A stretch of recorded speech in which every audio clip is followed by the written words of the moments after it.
She was found on the bathroom floor, shot in the head, blood everywhere, no sign of forced entry, and just hours earlier, she had been laughing and swimming with someone she thought she could trust. This is the case of Moriah "Mo" Wilson, a 25-year-old rising star in American cycling, who was murdered just days before one of the biggest races of her career. The crime happened in Austin, Texas, on May 11, 2022. Mo was staying at a friend's house. That night, after a casual meet-up with her ex-boyfriend, she came back to shower and rest, but she never made it out alive. Her friend, Caitlin Cash, came home later that evening and walked into a nightmare. Mo was lying face down on the tile, lifeless. There was nothing anyone could do. It was too late. At first, it looked like a robbery. Mo's expensive race bike was missing, but detectives soon realized nothing else was touched. No broken windows, no signs of a struggle. And then one detail changed everything. She had been shot directly in the head. This wasn't random, it was personal. Someone knew where Mo would be, and they were waiting. But what made this case explode across headlines wasn't just the brutality of the murder. It was who the police started looking at next. A woman who felt pushed aside. A woman who thought she had lost everything. And a woman who, when the truth started closing in, disappeared without a trace. Moriah "Mo" Wilson wasn't just a cyclist. She was a natural-born competitor. Raised in Vermont, she grew up skiing and biking in the mountains. Her parents were both athletes. It was in her blood. She worked hard, stayed focused, and quickly made a name for herself in the world of gravel and mountain biking. People said she was going to be the next big thing. At just 25 years old, Mo had already won several big races. She had sponsors, she had fans. She was humble, kind, and deeply driven. Mo had flown into Austin for a race that weekend. One she was expected to win. She wasn't there to party or get distracted. She was there to race. But what Mo didn't know was that her presence in Austin had stirred up something dangerous. Enter Colin Strickland, also a cyclist, a bit older than Mo and well known in the same racing circles. He and Mo had dated briefly when he was on a break from his long-term girlfriend, Caitlin Armstrong. The relationship didn't last, but they stayed in touch. Friendly, casual, maybe a little complicated. Caitlin Armstrong, Colin's girlfriend, was a yoga instructor who also worked in wellness and real estate. On paper, she seemed calm and centered, but friends said she struggled with jealousy. She and Colin had a rocky history. Lots of breakups, makeups, and emotional highs and lows. When Caitlin found out Colin had seen Mo again, even though they insisted it was innocent, something shifted. The jealousy turned into obsession, and that obsession was about to turn deadly.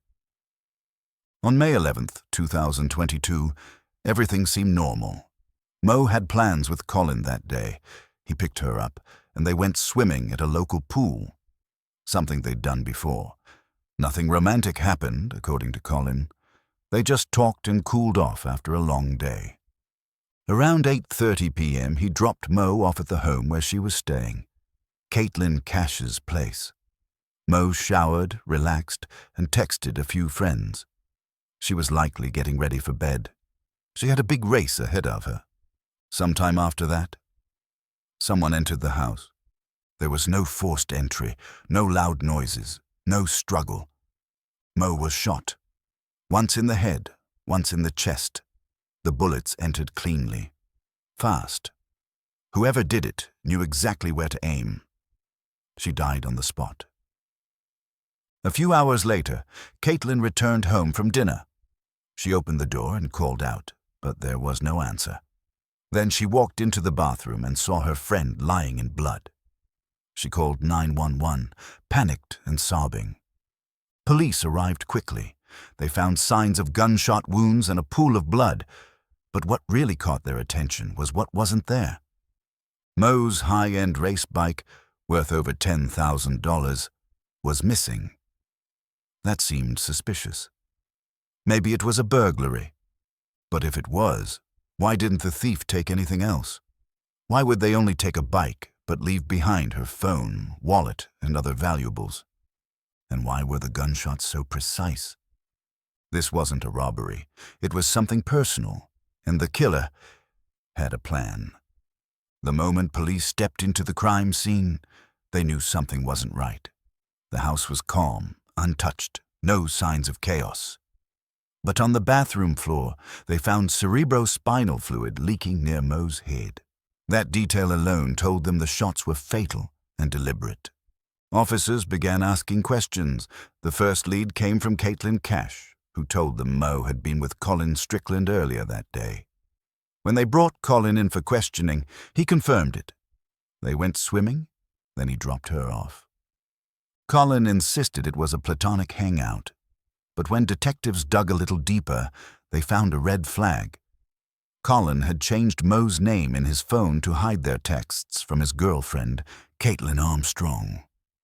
It didn't take long for Caitlin's name to land on the suspect list.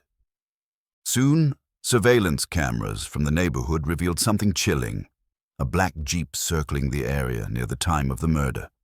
That same vehicle was later seen parked near Colin's house, and when police ran the plate, it came back registered to Caitlin Armstrong.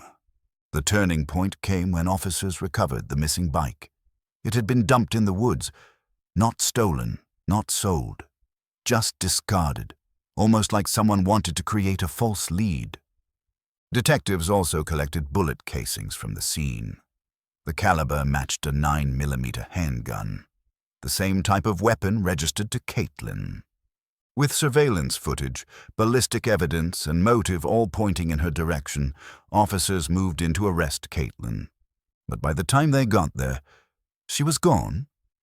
The manhunt for Caitlin Armstrong became national news. She had vanished just days after being questioned by police. Investigators learned she sold her Jeep, ditched her phone, and used a fake passport to flee the country. For 43 days, Caitlin lived under a false identity in Costa Rica. She changed her hair, took on a new name, and worked at a yoga studio in a small beach town. But the FBI never stopped tracking her. They followed money trails, passport records, and eventually found her at a hostel in Santa Teresa. Caitlin was arrested on June 29, 2022, and extradited back to Texas. Once in custody, she was charged with first-degree murder. The trial began in late 2023. Prosecutors laid out the evidence: Caitlin's Jeep seen near the house, shell casings matching her gun, and the fact that she had stalked Mo using fitness tracking apps. They even showed texts between Colin and Mo, messages Caitlin likely saw.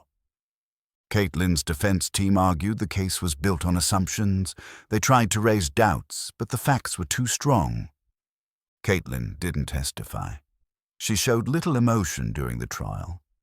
Meanwhile, Mo's family sat quietly, listening to the details of her final moments. After a few hours of deliberation, the jury returned a verdict: guilty. Caitlin Armstrong was sentenced to 90 years in prison, a punishment that brought some relief, but no closure for the people who loved Mo. After the verdict, Moriah Wilson's parents gave a quiet but powerful statement. They said they were grateful for justice, but their daughter was still gone. No sentence, no matter how long, could bring her back. Mo's friends and fellow cyclists held memorial rides across the country. People wore jerseys with her name. They rode the same gravel paths she once loved, and at every race since, there's been a moment of silence for her. She left a mark, not just as an athlete, but as a kind, humble, driven person who made everyone around her feel better. As for Colin Strickland, his life was changed forever. Though he wasn't charged with anything, the case brought public backlash. Sponsors dropped him. His name became tied to a murder he didn't commit, but couldn't escape.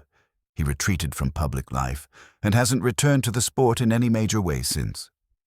Caitlin Armstrong didn't stop trying to run. Months after being jailed, she faked a leg injury during a medical visit and escaped briefly. sprinting from officers through downtown Austin. She was caught within minutes, but the attempt only confirmed what many believed. She never planned to face what she had done. Mo Wilson's story didn't end in a courtroom. It lives on through the people who loved her, the races held in her name, and the constant reminder that even the most promising lives can be taken by someone else's jealousy and fear. Moriah Wilson had no idea she was in danger. She was focused on her future, training for a race, doing what she loved, but behind the scenes, someone was watching her. Not out of admiration, but out of resentment. This story is about more than just a love triangle. It's about how jealousy, left unchecked, can turn into rage. It's about how obsession can grow quietly until it explodes into something violent. Caitlin Armstrong didn't just kill someone. She tried to rewrite the truth, escape the consequences, and pretend it never happened.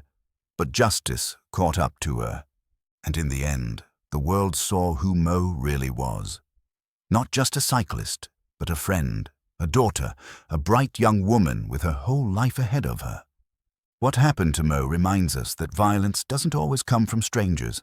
Sometimes it comes from the people closest to us. And that's why stories like this matter.